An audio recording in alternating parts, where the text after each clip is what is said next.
Welcome back, folks. In today's video we're going to talk about a replacement seat for the little Ford 8N project.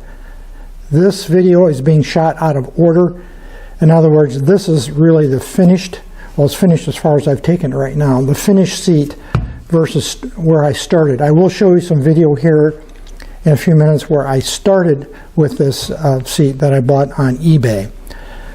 As you can see here, it's been primed on both sides. I'll show you the back side in just a moment. And the reason for that is there were stress cracks right in here. This whole area was full of stress cracks and kind of an H pattern from the weight of the operator over the years. And there's the back side, you can see right there. And I had to do quite a bit of welding and repair and patching in here with, well, not patching as much as welding. I originally was going to patch. I'll talk about that in just a second. I chose not to, but I did have to do quite a bit of welding. I welded it on both sides, and then I primed it. That's just a Rust-Oleum etching primer that I sprayed on here just to protect the raw steel, because obviously you can see, I think, where I had to grind the paint back off what was left of the paint. There was not a lot here in this section to begin with. So that I could do the welding, and I just shot it with that primer to hold it until spring, when I can go ahead and do a full repaint of the entire piece.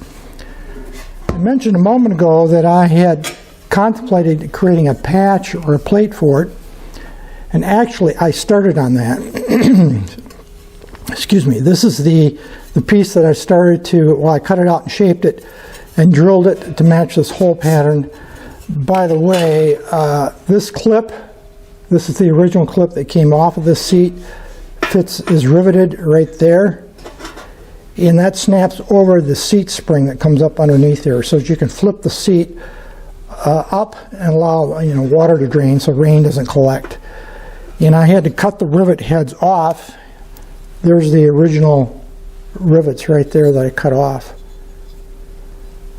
You can actually buy reproduction clips like this in the rivets aftermarket. This, again, since it's original, I think I'm just going to keep it and not buy an aftermarket. I have to track down a couple of rivets to re-rivet that in place. I am not going to use pop rivets. I'm going to use solid rivets like these originally were. And you can get these. They're not that hard to find, actually.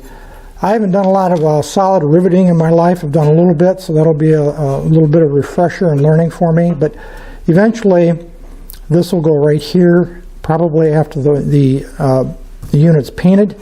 And of course, I'll paint this at the same time and put that back in place. But let's go back to this plate. My original thinking was, since there was spider cracks all over in here, and I'll put a few pictures up here in a few minutes here, a few moments, that you can see what it'll look like. Again, they're just still photos that I took of the process. And again, it was kind of an H-shaped stress cracks.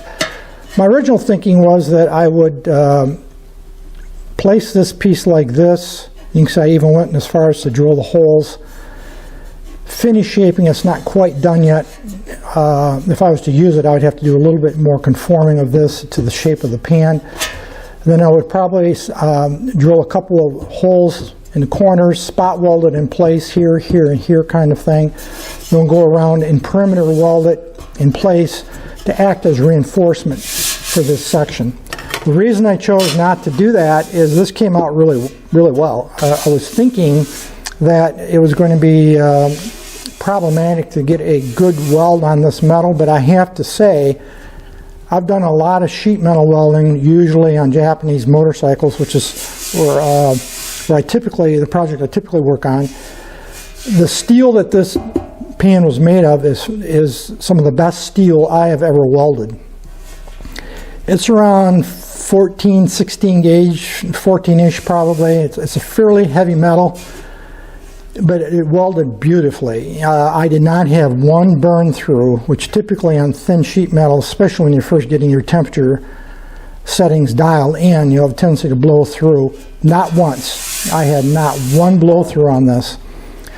If this had been a Japanese fender made with cheap steel, I would have wrestled with that probably for 10 minutes before I got the temperature right. This one, Very little adjustment from where I started, and it welded up beautifully on both sides. I had no problem with it. I mean, this is a very good quality steel, at least compared to what I typically weld. So you can see how it turned out. I'm quite pleased.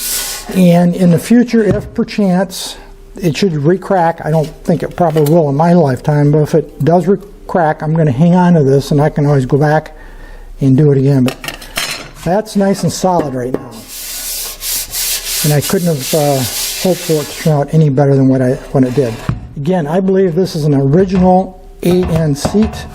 It's been painted blue, obviously, and I'll talk about that more in one of the video clips I'll be adding in here in a moment. But you can see the red underneath that originally I think was a red seat. So.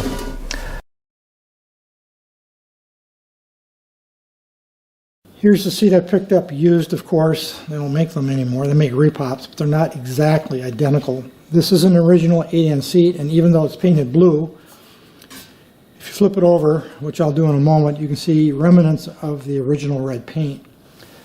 The seat's in very good condition with one exception. That is, it's got some stress cracks right here. You know, from the weight, the rider, the driver's weight, pressing down here and creating these stress cracks.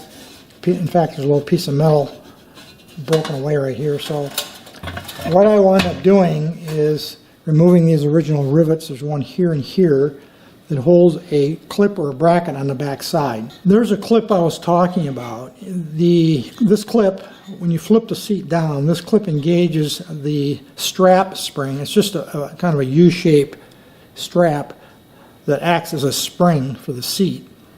And this clip engages that to hold the seat in a down position. And then it's just a spring fit. And then when you flip the seat up, it disengages and you can flip the seat up to let it drain. Here's the hinge unit right here. And I talked about the red paint.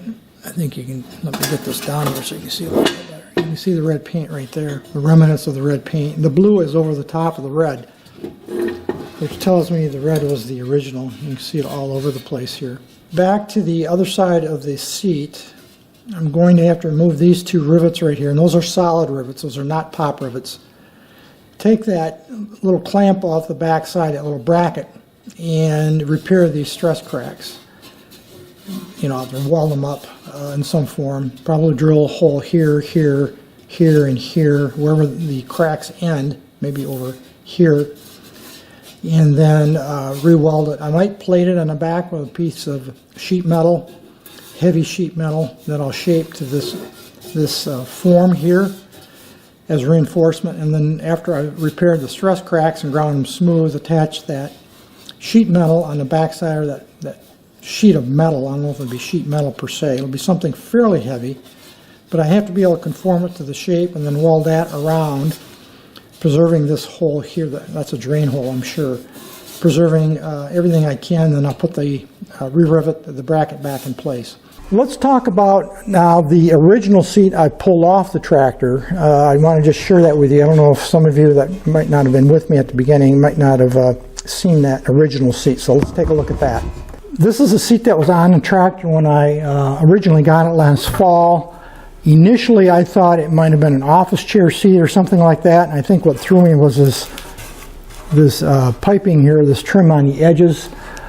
I don't think it is an office chair seat that was pressed into service. I think it's a later model Ford tractor seat. A couple of things tell me that. Number one, it's got holes. These, I don't know if they're drain holes or what, but it's got a series of holes that I don't think you would find in an office chair. I came from the office furniture industry, spent 42 years in that business. I've never seen an office chair that had holes like that, and I've seen a lot in office chairs. And number two is the color. I think this is a Ford blue, later model, no idea what model, but I do think it was either a Ford, a tractor seat, aftermarket tractor seat, or perhaps an OEM Ford seat from a later model. Don't know about that. I'm not going to spend a lot of time researching it, but that's what it suggests to me, the way it's designed, you know, with a pivot there. See it right there, that hinge arrangement, that pivot point. And someone scabbed it onto this 8N, and it didn't fit exactly right. It was serviceable, but again, Bubba was added on this tractor with this seat. So I'm just going to set the seat aside for now, and eventually, of course, it'll be replaced with the seat we just took a look at. But at this point right now, I'm going to just add in here a few photos so you can see the welding that was done on that other seat, the seat I'm going to put back in service, so you can see what it'll look like as I was preparing to weld it.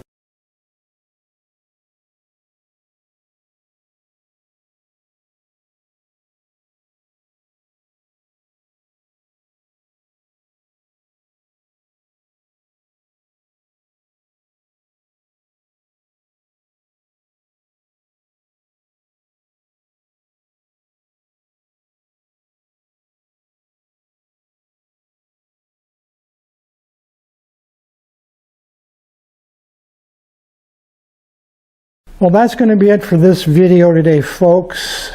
If anyone recognizes that original seat pan we just talked about, or seat that I pulled off the tractor, or has an idea what it came from, I'd be curious to know what it is. I'm not going to put any time into it myself, but if any of the viewers here might know, drop me a note in the comments below. I find it interesting. Anyway, that's going to be it for this video today, folks. Any issues, questions, thoughts, drop me a note. Otherwise, as usual, thanks for watching.